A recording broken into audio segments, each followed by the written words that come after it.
did it feel as comprehensive as the scoreline suggested? I don't know. Were you watching my body language on the bench? I was a tad bit frustrated, but I've kind of let some things go because I thought there were moments when we were really super good. I mean, really good. The first goal, obviously, Will started us off great, but sometimes when you score that early goal, you know, the game kind of manifests itself and it's hard and whatever. The second goal, Jordan gets up. I mean, that's another great header. And then the last goal is just classic, you know, Jordan, Christian. So I have a lot to be happy about and pleased about. But to answer your question, there were a couple moments where I thought we could do a little bit better. But as always, I'll do our process. You know, we'll review the film and, you know, sometimes in the emotion of the day, you get carried away a little bit. Because, you know, it was a big game in some ways because Sporting KC has had our number. So, yeah, a little frustrated, but I think the tape is going to show us that we played pretty good. Moss. Just following up on the good play, it looked, so the goals, 71st minute and 76th minute, just, I mean, how important was that to get those two goals and then that gap for the separation? Yeah. I mean, look, they played 3 games in a week. It was their last game. They traveled to Nashville. They traveled here. I mean, you know, it caught up to them a little bit. An Open Cup game that wasn't challenging, but it was still a game. So maybe that caught up to them. The quality, again, of the goals, Maz, was great. I think that, you know, second goal might have deflated them a little bit. Then the third one came, and then, you know, then that was it. But, yeah, anytime you can increase the lead, great. 2-0's a dangerous score. Put that third goal away, then you know you're in control. Yeah, John. Brian, you made the decision to start Will Bruin over Montero compared to last week. That pays off, you know, 8 minutes into the game. What went into that decision to start Bruin this week? And how do you think that changes the way your squad plays? Well, I told you guys that I wasn't worried when Raul went down. Obviously, Raul's, you know, our number one guy, but I have complete faith in both Freddie and Will. And last time Will had a run out, you know, he scored a goal. I believe it was Austin. So Will has been active in training. He's deserved of a chance, you know, a little bit of squad rotation for us in a 3-game week. I mean, there were lots of factors, but he certainly is a little bit different than Freddie, and he certainly is a little different than Raul. We talked specifically before the game of how we subtly change our tactics because Will is in the game. And what I mean by that is normally we try and attack the prime assist zones as often as we can, but then we also had to remember that today Will is a true target forward, true number 9, and that first goal was exactly that. We changed a point of attack, and it was Jackson hit that tremendous long ball. Alex one touch back to his brother. Christian head up. There's Will in between the 2 center backs. I mean, that's such a good goal, and true to who Will is. Chris. Brian, you've been on quite a run here. I think you've lost once in 7 matches. You've only given up 4 goals in that time as well. So what has been so effective for you on the defensive end to kind of spark this run? I don't know. I mean, I always have a sense of pride within the team, the franchise, the group. We've always been a pretty good defending team. I think defense wins championships. Helps when you have great attacking players too, but I think defense wins championships. And so starts with our goalkeeper. You know, I'm sure somebody's going to ask me about Steph, but I'll just jump right to the point. I mean, 300 career appearance for the club. 90, I think it's like 90 some odd shutouts. I don't know, 89, 90, 92. Somebody will obviously correct me on that, but he's catching Hartman.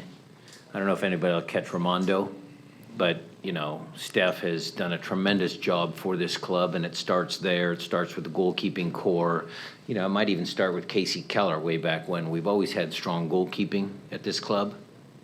Marcus, the one theme there, the one consistent person there, Tommy Dutra. Okay, so it starts with there, but then, Jackson's a promising young center back. Yaimar was out with his ankle, he steps in. Now Javi's out, he steps in, so he's been a surprise maybe.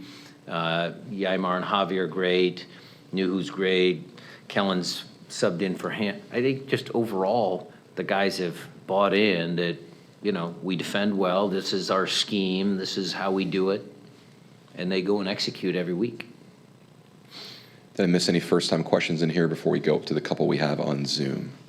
Okay. We'll go over to Zoom. Sydney, I see you had your hand raised first on there. If you go ahead and bring yourself off mute, well, you're welcome to ask your question.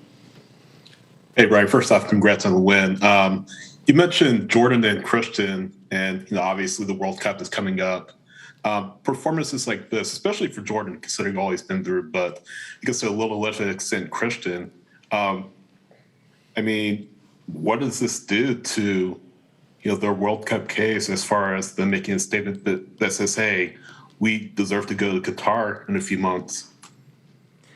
Sydney, thank you for that layup. Thank you for your introduction. Love talking about those two guys as it relates to the U.S. national team. Obviously, look, I have a ton of respect for Greg. I think he does a tremendous job. I think he's positioned us in a good way. Look, the announcement of 26 players going to the World Cup certainly has helped, but Jordan and Christian, I believe, stand on their own. Jordan is a one-of-a-kind attacking player, power, pace. Now that he's scoring a few goals with his head, I'm sure Greg will notice that as well. That's certainly a bonus.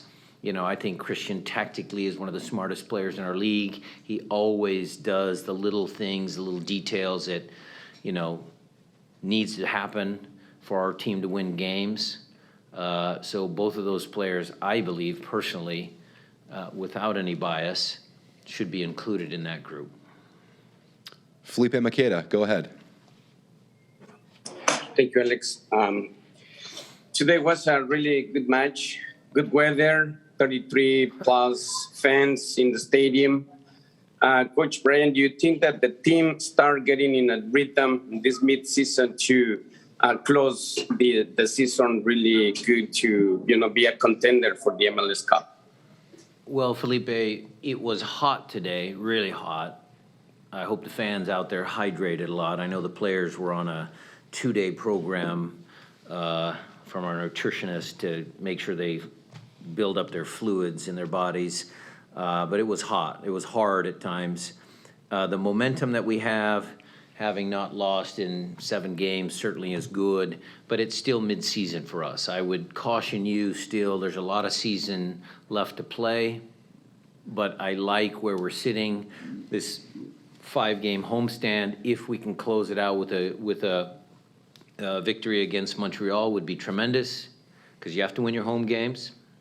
And then, let's talk about how the team is running, what run of form it is closer to the playoffs before we answer that. Do we think we're a contender? I personally believe we are, but let's just see about that. Okay, Alonso Contreras, I think you're the final question on Zoom. Go ahead. Thank you, Alec. How are you, Coach? Congratulations on the shutout in the win today. You were mentioning about Christian Roldan and Jordan Morris, but I would like to ask you about Stefan Fry with the performance that he's having this season in the CONCACAF Champions League and also the way he's performing in the MLS regular season. Do you think that in this period of time before the World Cup, did he deserve an opportunity to go to any mini camp in order for USA national team? Look, there again, what I believe, I think Steph should be in the conversation for sure. But again, Greg is the head coach of that squad, and he's got good goalkeeping that he can choose from. But I think Steph is deserved of being in the conversation. I believe that shot stopping, keeping the ball out of the back of the net, is the number one job of a goalkeeper. okay, how now in the modern game, the goalkeeper has to play with his feet and, you know, some of those nuances, yes, they're important. But the number one job of the goalkeeper is to prevent the ball from going in the back of the net. And I think Steph, on that particular aspect of goalkeeping, is by far one of the best goalkeepers that the U.S. has, by far. Okay, thank you for the questions on Zoom. We'll close in here with a few in the room. Yep, right here's fine. Coach, Paulo from Brazil, congrats on the win. I'd like to ask about the Brazilians' Leo Xu game today, and also we saw some posts in the social media from JP. If you can comment on his way back to the practicing. Yeah, I mean, Leo came on and, again, started to play. I mean, played that good ball into Jordan for Christian to score. So Leo was good. Again, that's a couple sub-appearances, the start against Vancouver, so he's coming along. And JP, his recovery certainly, I mean, it's still a long ways away, but he's a very good professional. And he's doing everything that he can to make sure he comes back as quickly and as safely as he can, because he understands, you know, his timeline is perhaps not this season, but we have a very important competition at the beginning of next year that he wants to participate in. And that's in the back of his mind, and he's working very hard on that. Okay, we'll go over to Roshan and then Mickey. What kind of presence did Will Bruin have kind of holding out the ball and creating opportunities for Jordan Morris and Christian that perhaps maybe Montero didn't provide last week? I'm kind of thinking of like that back heel right before halftime when he kind of held the ball up. Like, I don't know what comes to mind. Well, look, I might disagree with you there. I think Freddie can hold the ball up as well, and Freddie can do back heels and stuff like that. I think both of those two guys are good in that regard. It was a little tough for Will today. That's why I was impressed, because on a hot, sticky field like that, when the ball comes into you, you have to be clean. You know, and there are moments there's a guy on his back. He's got to fight that guy off and then worry about the ball and possession of the ball. So I thought Will did a tremendous job today. I think Freddie is also very good at coming into those soft areas and collecting the ball, turning and facing forward and finding the next pass. So I would credit both of them, you know, as very good players for this franchise. Fair enough. And then did anything change around maybe the 70th minute or so? Maybe if they're chasing that equalizer, that you guys kind of had more opportunities and it seemed like there was a little bit more space? Well, maybe what I said earlier, it was their third game in a week. Maybe they were a little tired. Maybe, you know, our possession wore them down a little bit. Or, again, when I say defense wins championships, but it's handy to have good attacking players, a day like today certainly shows that, because our quality, we're always going to be good enough with our team, the depth of our roster, the attacking players, that we're always going to find goals. Mickey. Yeah, I'm sure you didn't need any extra motivation, but this was the first matchup with SKC since last year's incident, and the crowd was obviously up for that. I was just curious, was that a talking point much before the match, and did it feel like this kind of closed the book on that, getting the shutout today? What I loved was the fans booing Melia. I loved that. I thought that was great, because they didn't forget about it. I asked Christian a couple days ago in training, and he was way past it. I mean, you know, they're pros. They were way past it. And so in the pregame remarks, I had said to the team, I said, look, I know Christian's moved past the whole Melia, the drama, the dust-up and all that, but let's focus on this, that Sporting KC has had a pretty good record at Lumen Field. I think it was 4 out of 5, something like that. And so I didn't remind them of the incident, but I reminded them of they've come in here and twice last year and whatever else, they've had some good results here. So we eliminate kind of the individual stuff and focus on the collective. Jeremiah, you still have one? Yeah. Mike's coming for you, sorry. Kellen Rowe obviously had yet another position that he started in today. What did you think of his performance? First half, there were a couple balls that he kind of sprayed, might have, you know, led to some of my frustrations. Second half, I thought he was good. Second half, I thought he calmed down, settled in, the game kind of was there. He took his cues well. Look, he's such a good guy to have on the team because you can plug and play in a lot of different spots. So he's human. I mean, he's not going to be great every run out, but I like his consistency. I know what I'm going to get with him when I put him on the field. Okay, last couple, Maz, and then John to close. Yeah, I was going to ask about Lodero just in terms of movement, because in the first half, if I saw correctly, you switched Christian Roldan and Lodero on the one from one side to the other. But the question is just the movement from Lodero, even though he wasn't on the score sheet, but what he provided in terms of creating space in the middle of the field. Well, Nico is the guy that a lot of our attacks run through, Maz.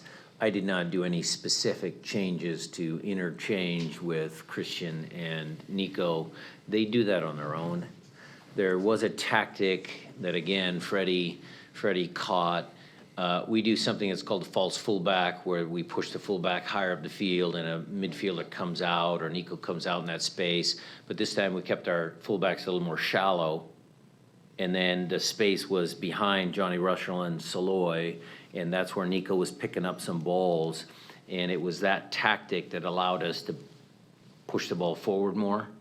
And so there again, that's just Nico and the squad understanding what we try and accomplish with our tactics. And, you know, Nico's always looking for the ball.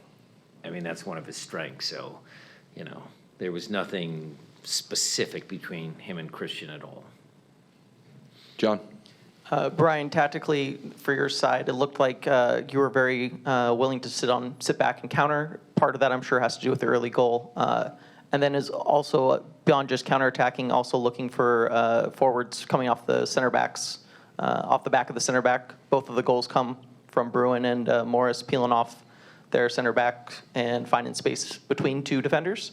Was that something you're looking for intentionally coming into this match, something you could exploit, or that's just the two players finding great space?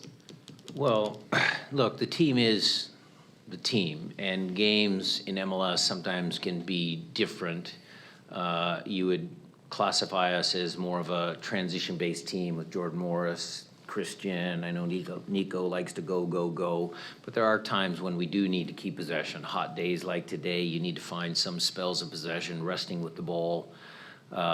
There's that balance. We already discussed why Will is a different forward, and he needs service. You know, he needs service.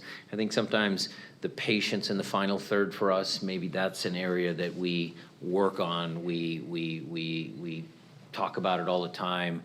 Last couple of weeks, Precky's been running an exercise just with our possession in the final third, and I think that's getting better. But sometimes I think we're still a little rushed.